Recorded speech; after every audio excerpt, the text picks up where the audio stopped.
El peronismo militante presente aquí en el estudio Patty Rice. Bienvenidos. Juan Cruz Cabral, ¿cómo estás? Muy bien, Gabriel. Muchas gracias por la invitación. Un gusto estar acá.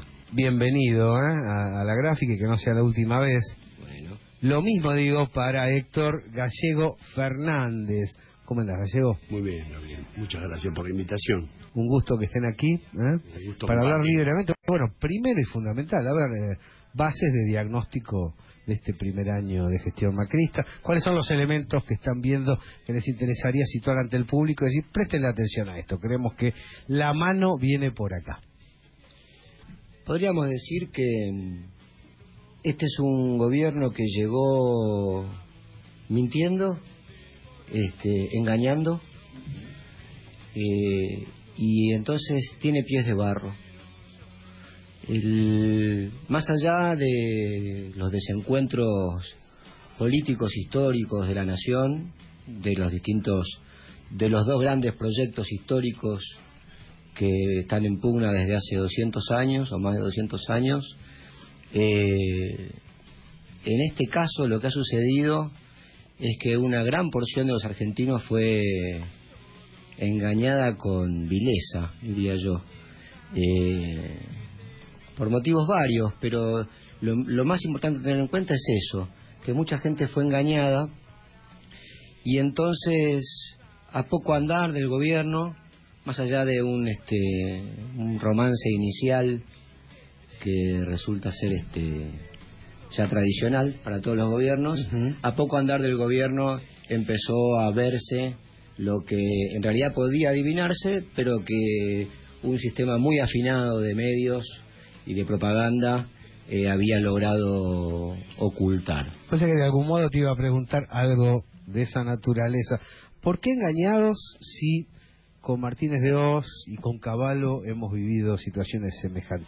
¿Por qué razón una zona de la población supuso que tipos como Macri, que encarnan de algún modo esa línea con ciertos matices, iba a ser algo distinto? Mirá, la formación tradicional en la Argentina tiene eso que el pensamiento nacional denuncia desde hace 70, 80 años, que es un aparato educacional y periodístico y académico destinado a oscurecer las razones profundas de la situación de dependencia real que Argentina tiene, y logra a través de esa formación, que puede ser de un tipo profundo como la académica o superficial como la que producen los medios de comunicación,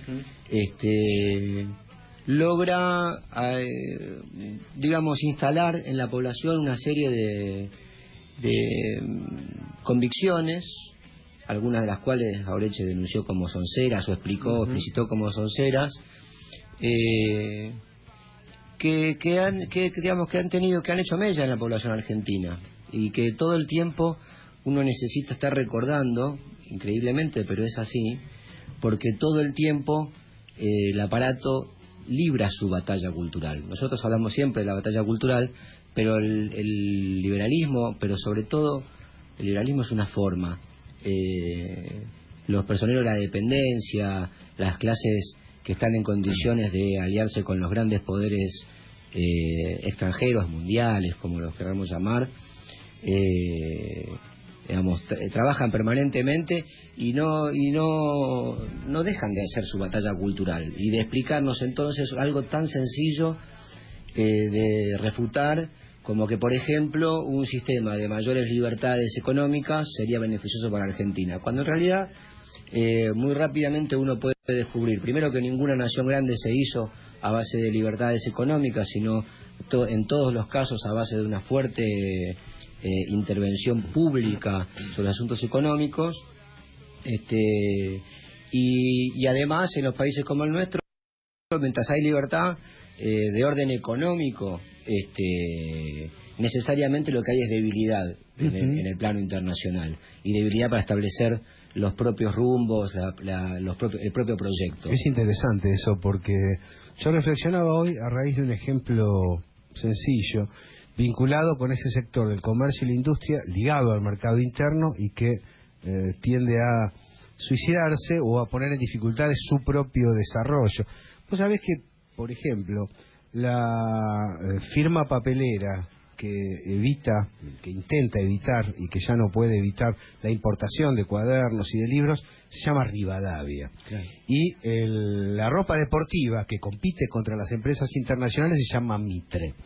Es decir, son empresarios genuinamente nacionales, no son, digamos, nadie se le va a ocurrir en Gran Bretaña ponerle Mitre a una camiseta, son empresarios, pero a la escuela pública, paradojalmente, les ha enseñado que si vamos a hablar de Argentina, esos son nuestros próceres.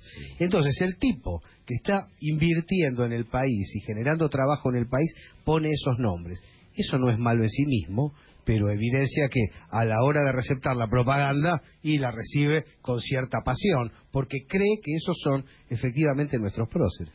Y antes era más prístino, era más claro el asunto, porque había un sector de la política argentina que levantaba esos próceres junto con sus políticas, junto con las políticas desarrolladas. Pero de un tiempo a esta parte escuchamos a comunicadores que hacen reclamos de federalismo y que uno sabe que sus próceres son, sin embargo, los próceres unitarios. Es una gran paradoja. Te doy un ejemplo clarísimo que quizás todo el mundo ha escuchado. Mariano Grondona, en cada ocasión, porque siempre hubo un federalismo al uso unitario, siempre lo hubo. Pero Mariano Grondona es uno de esos comunicadores que en algún momento se puede quejar de la falta de federalismo de algún gobierno, por lo general popular, y si uno le preguntara, lo obligara a explicitar un poco más, se encontraría con que sus próceres son los unitarios. Y eso es parte de la operación de encubrimiento, de las verdaderas razones, tanto de la afiliación histórica como de lo proyectual, del proyecto que tiene lo que es el campo antinacional. Estamos charlando con la conducción del peronismo militante, con Juan Cruz Cabral, con el gallego Fernández, y sin prisa, pero sin pausa, nos vamos adentrando en el presente. Año electoral, año de construcción política. A ver, mañana se viene un acto importante, ¿no? Esta semana genera 3 actividades trascendentes. Antes de arrancar con el tema electoral, ¿piensan que el movimiento obrero puede ser punta de lanza o piedra basal, si se quiere, de la reorganización del campo nacional popular? Mira, Gabriel, completando, y tiene que ver con esto que vos preguntás, completando lo que explicaba Juan Cruz, ¿por qué? Si mintió o no mintió. Acá lo que hay que estudiar es la incidencia de las fundaciones subvencionadas por el extranjero. Una enormidad. Digo, hablando de federalismo, por ejemplo, en Tucumán hay una fundación cuyos miembros dicen que son discípulos de García Hamilton, el historiador, el académico que decía que la Argentina no podía progresar porque su héroe nacional era un bandido. Digo, para no extendernos en García Hamilton, que además era un liberal y un hombre que parecía que no tenía ninguna simpatía por los movimientos populares. Caracterizando así a Fierro, uno puede... esa es una. Y hay montones de fundaciones. Laurita Alonso, todos sabemos quién es. Y eso tuvo una gran actividad. Y a mí me parece que eso provocó una especie de neblina. No para perder definitivamente a nuestro pueblo, sino para tan solo extraviarse un instante. Y por eso ese casi 51% que votó a Macri presidente. Ahora, ¿cómo salimos de eso? Y como el gaucho, ¿viste? Hay que abajarse. En el medio de la polvareda o la neblina hay que abajarse. Hay que pegar lo más posible la carita al piso y desde ahí sí se ve. Digo, hay que abajarse, hay que ver a nuestro pueblo. Siempre hay que ver a nuestro pueblo. Siempre para eso hay que tener la humildad de bajarse para abajo. Este gobierno llegó diciendo que iba a cumplir con el objetivo del hambre cero. Ni en Estados Unidos ni en los países centrales hay hambre cero. Siempre hay excluidos. Pequeñas porciones, más porciones, eso depende del desarrollo material de cada nación. Es una mentira. Pero, sin embargo, en el marco de esa enorme polvareda de datos, hubo gente que creyó en eso. Es una muy linda consigna, hambre cero. La lucha contra la corrupción. Una enorme batalla contra la corrupción vamos a dar. Bueno, miremos el Correo, miremos a Bianca, miremos los 19.000 millones de pesos que le perdonamos a las eléctricas. Veamos qué está pasando con el avión presidencial. Y el endeudamiento, que en sí mismo es una obra genial de la corrupción. Digo, estos tipos viste las salideras, ¿no? Al ladrón, acusar al que viene para poder robarle el portafolio. Al ladrón, y en realidad sale corriendo el ladrón. El ladrón, que exactamente. Es el que grita, pero todos lo miran al otro. Todos miran al otro, y alguien dijo que estos hicieron una entradera. Claro. Digo, entonces, miremos qué pasa con el avión presidencial. ¿Está comprado ya? La licitación, ¿cómo se pidió? La emergencia en seguridad. Brasil le compró a Colombia esas mismas lanchas por 2 millones cada una. Nosotros 4 la pagamos 49 millones de dólares. Digo, podríamos seguir un largo rato. Para nosotros el movimiento obrero, por supuesto, que es partiendo de la definición del sindicato, que es el organismo de autodefensa de la clase trabajadora, el movimiento obrero es la piedra basal. Lo que nosotros creemos es que las contradicciones en el seno del movimiento obrero se resuelven desde adentro del movimiento obrero. Y ahí hay que tener una apertura, no hay que tener ningún complejito pequeño burgués, ni por derecha ni por izquierda. Digo, para abordar el tema del movimiento obrero no hay que tener ningún tipo de tic, trauma o complejo pequebú. Digo, por izquierda o por derecha, y que además coinciden, ¿no? Este es un gobierno que probablemente tenga muchísimas ganas de que los dirigentes sindicales se vayan al segundo periodo, ¿no? Igual que los pequebú por izquierda, ¿no? Las burócratas pues están 40 años. Y si los trabajadores lo quieren votar 80, ¿qué problema hay? Yo quiero votar porque coincido que este tipo me defiende, ¿por qué no lo puedo votar 8 mandatos, 20, 3, 48? ¿Quién dice eso? Si no son organismos, institucionalmente no dependen de cualquiera de los 3 poderes. Son organizaciones libres que se da la clase para su autodefensa. Y eso, por ejemplo, tiene que ver con, si yo quiero votar un presidente 6 mandatos seguidos, ¿por qué tiene que ser solamente 2? ¿Quién lo dice? O sea, me proscriben a mí. Yo quiero votar a Pepito 4 mandatos seguidos. No, solo 2, señor. Entonces yo estoy proscripto. ¿Nos faltó impulso para una reforma constitucional? Seguramente. Y este gobierno va por una reforma en eso sobre las organizaciones populares. Es muy probable que le quiera cortar los mandatos a la dirigencia sindical. Y la dirigencia sindical por izquierda, esa misma crítica en la que coincide también la derecha, si los compañeros de esa rama de producción deciden que esa es su dirección, su conducción, y no hay nadie por qué meterse.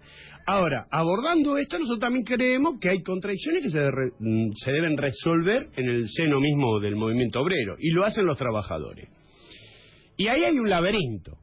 El laberinto se sale por arriba, y eso hay que tenerle paciencia. Esta paciencia que no hay que abordarla con concepciones pequeño burguesas. Hay que tenerle paciencia, hay que comprender un movimiento obrero con una historia de lucha enorme, y esas contradicciones se resolverán con el tiempo y con la presión que vaya este gobierno desatando sobre los trabajadores. Presión que además se devuelve, porque uno lo que hace es pedirle a su dirigente defenderme. Estaba muy claro, está hablando el gallego Fernández, aquí está junto a Juan Cruz Cabral.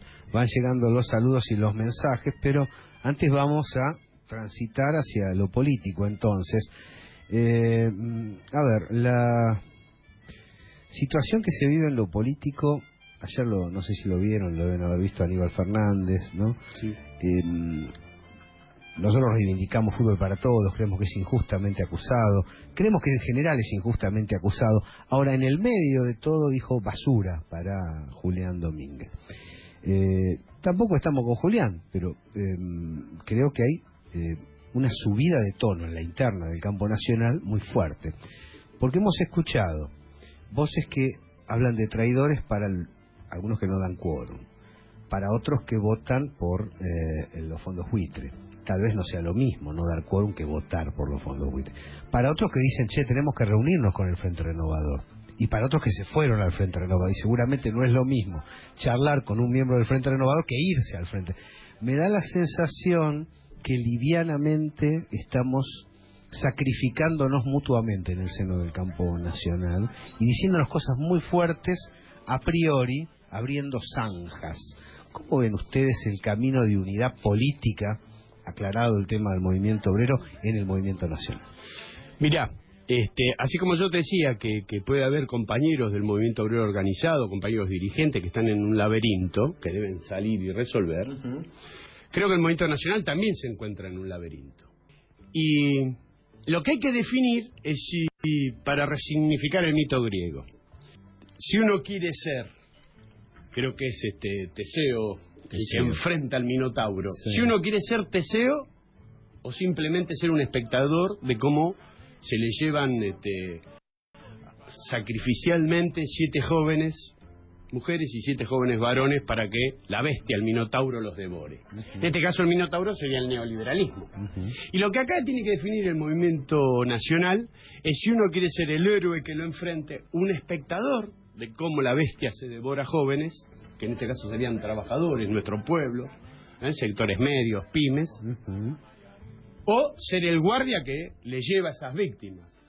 A nosotros nos gustaría que uno se defina y sean el héroe que termina con el Minotauro. Pero para eso lo que hay que hacer es guiarse, que en su dedo ató ese hilo y lo fue guiando por las encrucijadas del laberinto al héroe griego. Me parece que eso es lo que hay que hacer. Después, eso que Aníbal le dijo, yo creo que Aníbal tiene un dolor profundo con el compañero, porque dice que tiene datos que fue el compañero. Lo digo como ejemplo, simplemente, pero escuché eso de muchos compañeros con respecto a otros compañeros. En el caso ese yo creo que hay un dolor ahí, porque Aníbal incluso en ese programa dijo que él tenía pruebas de que había sido... Lo cual provoca un dolor... Había sido cómplice, qué sé yo, un dolor enorme. El caso de Aníbal, viendo ese programa y la solidez con la que respondió las preguntas de un periodista que repreguntaba, porque Mauro Viales le repreguntaba, no era precisamente un tipo fácil en ese, y le contestó y es lo que estamos viendo. Además, para ponerle nombre a algún nombrecito al apellido del Movimiento Nacional, nosotros somos peronistas. Y esto ya lo vivimos en el 55. Ya vimos, Perón se violó a Nelly Rivas. Perón tenía una fortuna enorme, inmensa, ¿no? Y si no eran por los muchachos que le ayudaron en Madrid y en el exilio, Perón violaba a las chiquitas, las manoseaba a las chicas de la UES. Perón era un criminal que mandó a matar a su cuñado, a Juancito. Y correcto, es la misma campaña. El turco Jorge Antonio, ¿viste? Y eso ya lo vivimos. Por no hablar de Archimur, ahora que tenemos diversidad. A ver, una pregunta, sin embargo, complicada sobre este punto, ¿no? Entiendo. Y los anteojos para ver desnuda a los Lobrizzi. Yo los busqué, pero no me... Claro. Y digo, inventé unos anteojos porque... ¿viste? Les voy a dejar picando una pregunta, porque es ostensible que Cristina Fernández de Kirchner es la candidata más votada y más representativa del Movimiento Nacional. Ahora, para nosotros es Ariadna. Así, claro, entendí la metáfora. Así como tiene un piso alto, no tiene un techo bajo, se los voy a preguntar después de la pausa. Les pregunto si Cristina, que es inocultable, sin ella no se puede, y yo soy de los que reivindican los 10 años de la década ganada y su liderazgo. Ahora, ¿qué pasa ahí? ¿Hay dificultades para acordar con otros sectores? ¿Hay una complejidad irresuelta para abrir el abanico y superar el 30%, 35% y vibrar hacia un 50% que permita la victoria? Mira, ese gigantesco compañero que es Alejandro Dolina, que es el Jaureche de esta etapa, lo digo con muchísima admiración, reflexionaba hace un tiempito en una entrevista que él en los 90 en un momento medio se puso contento porque decía, se acabó el gorilismo, se acabó el antiperonismo en los 90. Después reflexionando, el tiempito se dio cuenta, claro, lo que pasa es que se terminó el peronismo, decía Alejandro Dolina. Y que ahora, en estos tiempos, él veía que había vuelto el gorilismo, el antiperonismo, el odio feroz por lo popular. Entonces ahí cayó en cuenta, claro, lo que pasa es que volvió el peronismo. Decía Alejandro Dolina. Voces autorizadas si las hay para reflexionar. Digo, la cuestión de Cristina tiene que ver con eso. Lo de Archimur, es lo de los anteojos para mirar desnuda a Gina Lollobrigida, que se parecía que era Superman, el bigeneral, ¿viste? Y la falsedad, y las falsedades, y las falsedades, y las falsedades. Digo, cuando nosotros, tomando esto de Dolina, decimos, volvió el peronismo, quiere decir que alguien custodia, alguien defiende, alguien explicita, alguien desarrolla la teoría del general Perón y Eva Perón. Para nosotros es el primer valor.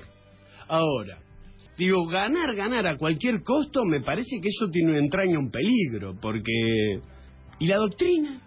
Digo, porque si nos conformamos solo con algunas cosas que tienen valor simbólico, como la marcha, que la canto cada vez con mayor orgullo, si solo eso es lo que nos define, y el pin en la solapa, el escudito, estamos complicados. A nosotros nos define un programa, un cúmulo de ideas, un grupo de ideas, por eso llamamos peronismo, por eso nos creemos que somos el movimiento nacional. Para poder darle picante a esto no me queda otra que preguntarles, pero Kirchner no acordó con Duhalde para presentarse en el 2003.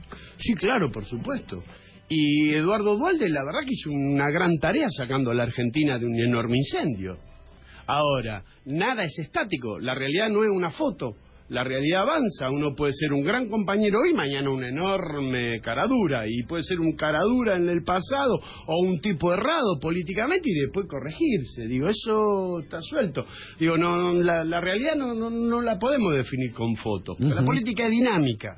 Al hacer política, uno no es un intelectual, ideologista, cerradito, porque si no, viste, los procesos de transformación no se hacen con compás y tiralínea. No hay cosita perfecta, ni receta mecanografiada, digo, para hacerlo. La realidad es muy dinámica. Y quien hoy es, a lo mejor, un tipo que uno tiene enorme diferencia, coincide en el tiempo para adelante. Y con quien hoy acordás, mañana a lo mejor no. Digo, eso es la política. Lo que a nosotros nos parece que Cristina no solo es la que más mide, y su valor no está solo que sin ella no se puede ganar, sino que además de alguna forma es la que expresa la teoría del general Juan Perón. Si alguien resume la teoría, es ella. Digo, porque la verdad que estamos viendo compañeros que se quedan callados, porque acá hay que algunas cosas para discutir. ¿Qué hacemos con esta etapa del capitalismo que es financiera y monopólica? ¿Qué hacemos en el orden global con este enorme desorden que han hecho el mundo de las finanzas? ¿Qué hacemos con la explotación del hombre por el hombre? ¿Qué hacemos con los grupos de poder interno que se han apoderado de resortes clave? Me parece que ahí está. ¿Cómo unimos a los argentinos? Porque esto tiene que ver con la pregunta de hace un rato, y que Juan la describió muy bien, que Juan Cruz la describió muy bien. La tercera promesa de este hombre era: vengo a cerrar la grieta. ¿Cómo se cierra la grieta? ¿Cómo logras que un torturado se siente con el torturador? ¿Cómo haces? El poeta decía que el hambre solo engorda al que hambreó. ¿Cómo hace con el hambreado y el hambreador? ¿Cómo se cierra eso? ¿Hay posibilidad de cerrar esa grieta? ¿De alguna forma se cierra? A mí me parece que no. Hay dos modelos de nación, hay dos filosofías. O sos humanista o no sos humanista. O crees en el hombre y por lo tanto vas a hacer todo lo posible por defenderlo, o solo crees en la acumulación de capital. Pero la grieta no es así. Los países que cerraron dos visiones de nación distintas, la verdad, las cerraron en forma bastante complicada. Digo, nosotros lo que no podemos hacer es ignorar que hay dos naciones acá, dos ideas de nación. Sarmiento lo decía. El problema es que acá en la Argentina no hay dos partidos, hay dos Argentinas, ¿no? La de los morochos, los gauchos, el orillero, y la otra, la de los doctores ilustrados, el partido del extranjero. Y eso se viene repitiendo, siempre ha sido así, siempre ha sido así. A mí me parece que cuando uno dice Cristina, no solo hay que verla por lo que mide, sino porque teóricamente es la compañera que más clara la tiene y el que además lo verbaliza. Estoy de acuerdo en la descripción de Cristina y de su rol. Creo necesario preguntar si la transmisión de ese rol por parte de la Cámpora en la elaboración de listas y la designación ministerial no fue sectaria al punto de excluir a algunos sectores internos del movimiento de lugares que podían tener sin ningún tipo de dificultad, porque una cosa es que un puñado de ministros hayan defeccionado y otra cosa es que zonas enteras del movimiento no logren un lugar merecido dentro de la construcción política. ¿Cómo ven eso? Eso es, a mí me parece que eso es, la verdad, sinceramente, hoy discutir eso, digo, es un tanto vano. Esto como en el 1956, a punto de salir el decreto y la consagración de Perón como traidor a la patria, si el general fue bueno cuando confeccionó las listas, y si el partido femenino había tenido todos los lugares que se merecía. Digo, me parece que es O forja. O los forjistas. También me gustaría retomar, a partir de tu pregunta sobre la entrevista a Aníbal Fernández. Yo creo que efectivamente hay un deber del movimiento nacional en esta hora, que es la templanza, que es una cosa que es muy útil a la hora de buscar construir posiciones comunes.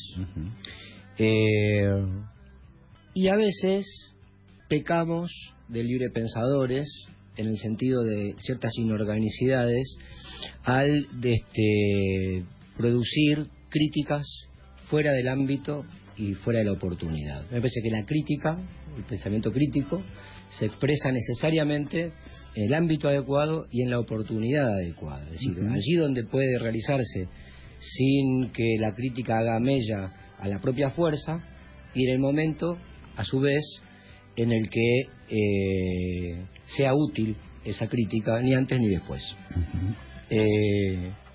Hecha esta salvedad o esta introducción al tema, me parece que más allá de todas las discusiones, lo primero que hay que procurar a partir de la derrota del año 2015 es una cosa que en primer lugar es un imperativo moral de la ética militante, que es la lealtad.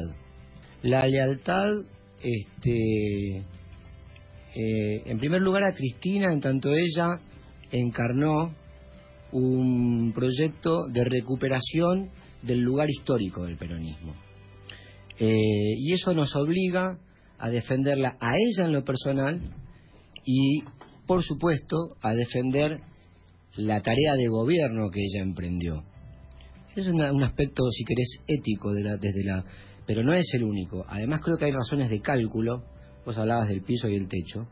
Además creo que hay razones de cálculo para también, es decir, no es romántico, sino que hay razones de cálculo para también afirmarse en esa posición de defensa irrestricta de lo que se llamó la década ganada. Lo primero que hay que pensar es que esto que hablábamos de las mentiras hace un rato,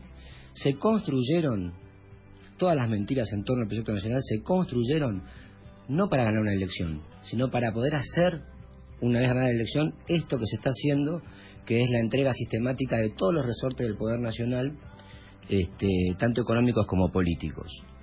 Yo creo que no hay posibilidad ninguna de construir una mayoría real, de quebrar los techos sin reivindicar eso, porque perdemos todo anclaje histórico, porque eso que el artista Daniel Santoro, llamó alguna vez el peronismo es una utopía del pasado, demostrada, tiene la paradoja de que es una utopía pero a su vez estuvo demostrada, y nos empieza a quedar etariamente lejos.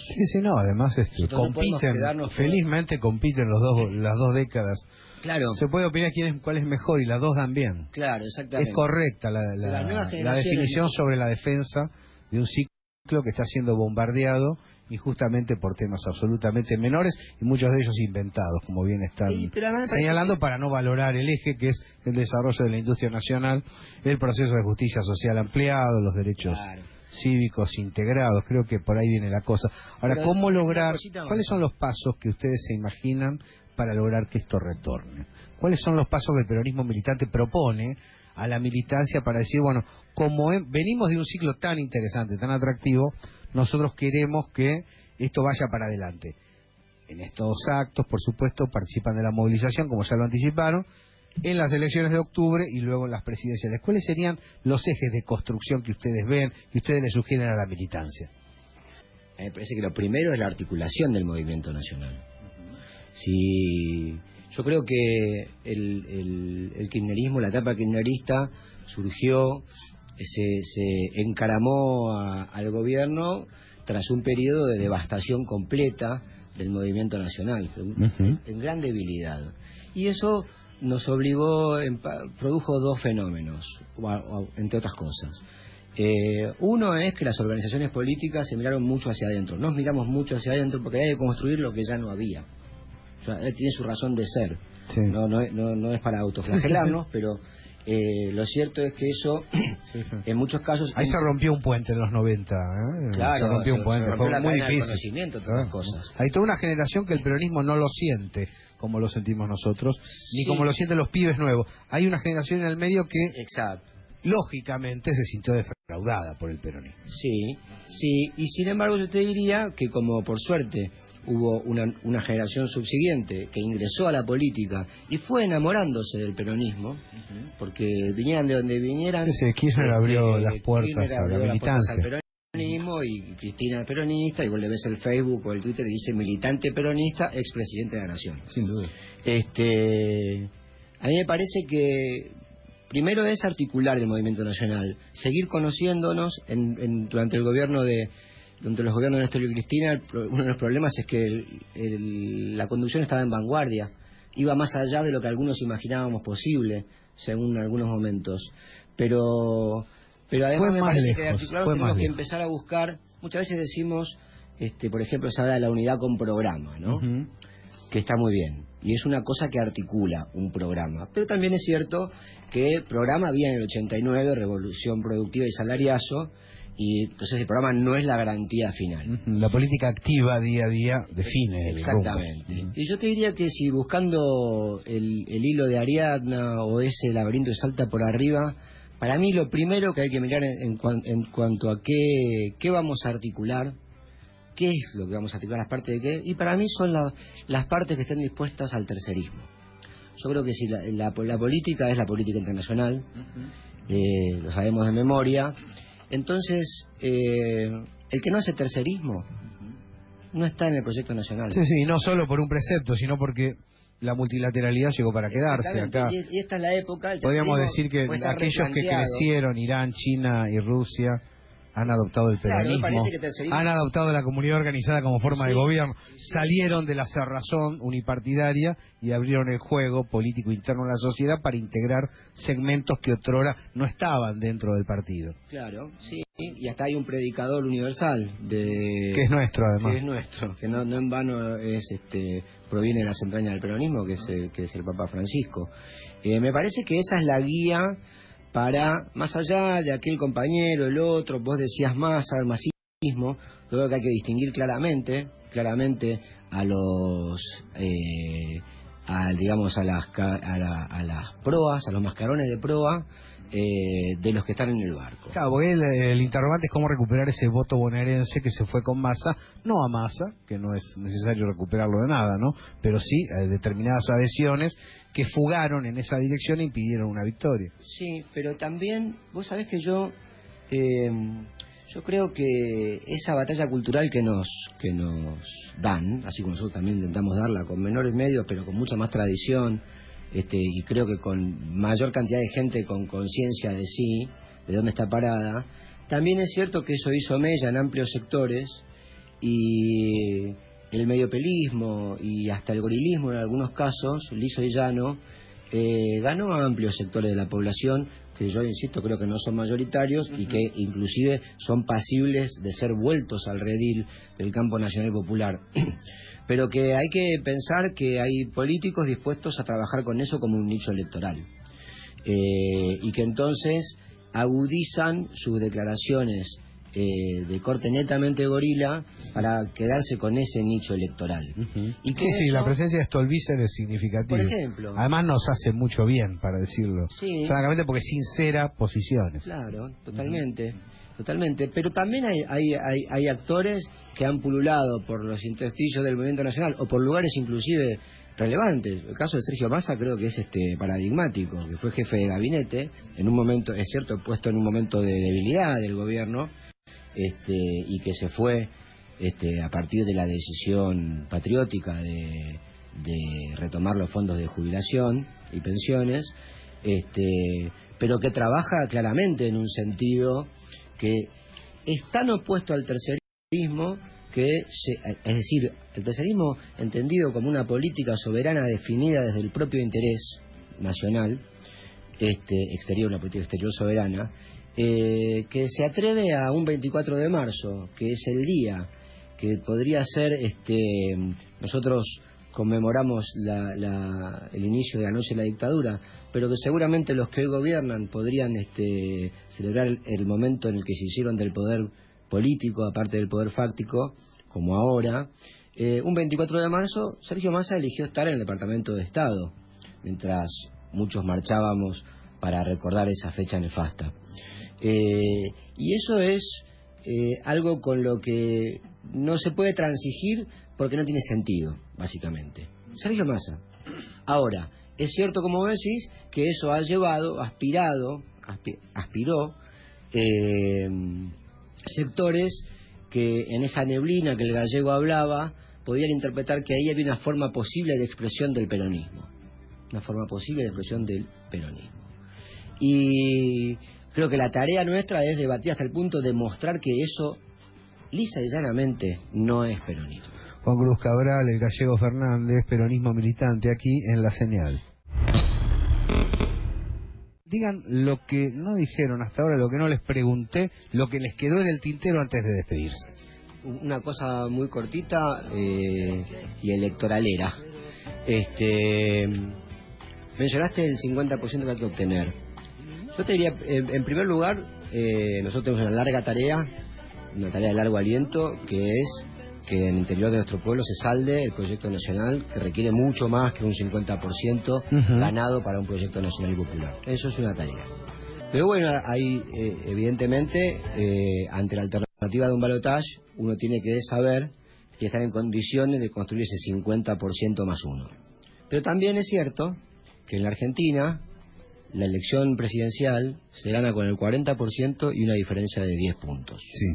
Eso tiene que ser parte de los cálculos. Es electoralero, es la parte más chica y de estas cosas, pero es parte de las herramientas para el acceso al poder. El pueblo argentino siempre se movió la movilización y las elecciones. Claro. Aquellos que dicen ni votos ni votas y todas esas cosas están macaneando, porque en realidad en el 46, en el 73, ahora en el 2003, el pueblo logró la transformación a través del sufragio, ¿no? Vos sabés que cuando leías los mensajes me parece reconocer a alguien de mi barrio, de mi querido barrio de Flores, donde nací y me crié, y luego al uno ir teniendo hijos debí mudarme, pero al que siempre estoy volviendo. Aprovecho para mandarle un beso acá a todas esas mujeres enormes de mi barrio, a Adriana, a Gladys y a todas, no quiero olvidarme ninguna, que en los 90 hacían pastafrolas y vendían, y después en el 2003, 2004 se metieron en la Argentina Trabaja, hacían lo que podían, ¿viste? Y unas luchadoras enormes. Un beso enorme a todas ellas, que seguro están trabajando para la movilización del miércoles, ¿no? Con las mujeres. Un fuerte abrazo. Una cosa que aprendí en mi barrio, ahí en el bar donde cuando uno era chico iba y escuchaba a los Supermans más grandes que nosotros, siempre hay que ser leal, siempre hay que ser leal. En el primer acto relámpago de la resistencia peronista, por aquello que los gorilas se burlaban, la opinión publicada, los medios, el tema de Archimur. Y permítanme una grosería. El primer acto relámpago, la consigna fue: por puto y por ladrón lo queremos a Perón. Esa decisión de los trabajadores argentinos es la decisión que nos va a poner en el camino de enfrentar con éxito este salvajismo que se llama neoliberalismo, esta etapa cruel del peor de los capitalismos que hoy en la Argentina ejerce el gobierno de Mauricio Macri. Y siempre, siempre leales a la doctrina, leales al legado del general Perón, leales al legado de Eva Perón, leales al legado del flaco Néstor y leales a todos aquellos que dejaron su vida, no solo con la muerte, sino su vida, por lograr que nuestra patria sea económicamente libre, políticamente soberana y socialmente justa. La gente quiere seguir charlando, esto es así que les vamos a hacer otras preguntas. Un segundito más y vamos con las coberturas. María Pía Yesino, de acuerdo, Massa cruzó de vereda hace rato, comparte lo que están señalando. Lisandro Ferreira, ¿creen que es posible una articulación entre el movimiento obrero organizado, los movimientos sociales y las organizaciones kirchneristas, que sea capaz de diferenciar los dos modelos de país que están enfrentados piensan que los tiempos de la gobernabilidad se van a cumplir o el pueblo no va a esperar? Respuesta libre. Yo creo que hay que ponerle una enorme voluntad para que este gobierno termine su mandato. Debe terminarlo. Y en todo esto, que la verdad que decirlo rápidamente, uno también sabe que del otro lado los oyentes deben estar pensando, bueno, y el sacrificio sí va a ser terrible, nuestro pueblo va a sufrir muchísimo, pero debe terminar porque también nosotros cuando gobernamos exigimos que se nos respete, que no haya toda esa cosa que denunciamos. Y no es una mera cuestión de formalismo. No es formalismo. Tiene que ver con que también Río Revuelto ganancia de pescadores, y los que pescan son otros en estas cosas. Nosotros lo que no nos podemos permitir es que en un momento determinado la explosión fruto de la descomposición social sea tal que vuelva a aparecer en nuestro pueblo el nihilismo, el pesimismo, que expresó de algún modo, porque tuvo interpretaciones distintas, aquella consigna de que se vayan todos. Nosotros recuperamos la política durante 12 años de acción efectiva, la recuperamos para nuestro pueblo y tenemos que en esa arena, con la movilización, o sea, no solamente con la actividad formal que la democracia permite, tenemos que dar la lucha, pero sabiendo que es ahí donde nosotros tenemos todo para ganar, porque nosotros donde ganamos nosotros es en donde podemos mostrar que en realidad somos la representación real, cabal de los intereses del pueblo argentino. Hay que exigirle también a nuestros legisladores que honren ese mandato que no siempre fue honrado. ¿Se puede retornar el contacto con los que no lo honraron, por ejemplo en el tema fondos buitres? Mirá, es complicado eso, es muy complicado, porque también está allí, hay que apelar siempre al conocimiento, a la cadena, a la memoria, que hablábamos hace un rato, ¿no? Está medio como lejano para mucha gente, para la generación más joven y la generación intermedia, los 10 años de realizaciones del 45 al 55. Pero es muy difícil, eso me parece. ¿Quién debe ser una actitud nuestra o debe ser de las conducciones, de nuestra conducción estratégica? Me parece que eso define ahí. Nosotros lo que tenemos que tener es esa fe ciega que tuvieron los trabajadores a partir del 55 en queremos retornar a la forma de vida que teníamos antes. Eso es lo que nosotros tenemos que plantear. Y el que se aleje de eso, el que no sea tercerista, el que crea que es importante llevarse bien con Paul Singer, nosotros no tenemos por qué recibirlo. Sí, en vistas, porque vos decías, hablamos de los formatos de nuestro movimiento de liberación. El peronismo tiene 3 formas. Movimiento, donde estamos todos y discutimos qué es peronismo y qué no es peronismo, y está bien exhibir el peronómetro. ¿Y cuál es el peronómetro? La doctrina, la que nos enseñó Perón y Evita. El partido, que se organiza cada 2 años para la batalla electoral. Pero eso siempre depende del lápiz que tenga quien conduce en el marco del movimiento. Y después el frente, que siempre es necesario. Eso también lo aprendimos del general Perón. Hubo un frente en el 46, hubo un intento de frente siempre hubo un intento de frente, incluso en la época de la resistencia, y en el 73 volvimos con un frente. ¿Qué tenía que ver con nosotros Solano Lima? ¿Dónde había jugado Solano Lima en el 55? Sin embargo, el general montó un frente. Bueno, eso es decisión de la conducción estratégica, no depende de nosotros. Nosotros debemos exigir el cumplimiento de un programa, el programa liberador. Enfrente está el partido del extranjero. Eso es así, ese es el rol de la militancia. Ese es el rol de la militancia. Peronismo militante. Gracias por estar aquí en La Gráfica. Bienvenidos y que no sea la última vez. Gracias por la invitación y un saludo a todos. Gracias a todos.